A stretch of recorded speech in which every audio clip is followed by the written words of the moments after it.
matin, nous sommes à la mairie de Saint-Symphorien pour clôturer l'action Octobre Rose. Alors Octobre Rose à Saint-Saint, c'est décliné sous plusieurs formes. Ça a été des débats.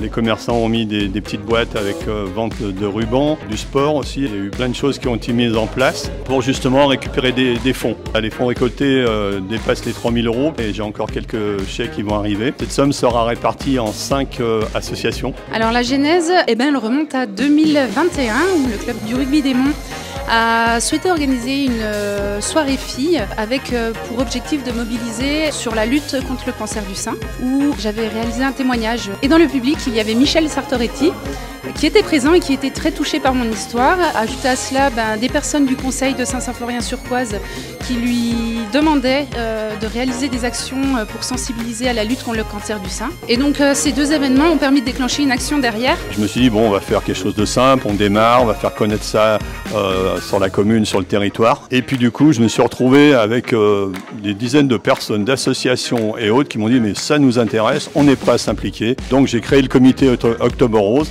et actuellement nous sommes une trentaine de personnes dans l'équipe. J'ai été surpris de l'engouement et en même temps j'ai eu beaucoup de témoignages de gens qui souffrent de cette maladie, justement du cancer du sein. Je me suis dit, il faut vraiment qu'on fasse quelque chose. Au départ, on voulait juste marquer le coup, faire surtout de l'affichage, sensibiliser les personnes parce que comme on le sait tous, de prendre un cancer en début de maladie permettra d'avoir des chances de survie beaucoup plus importantes.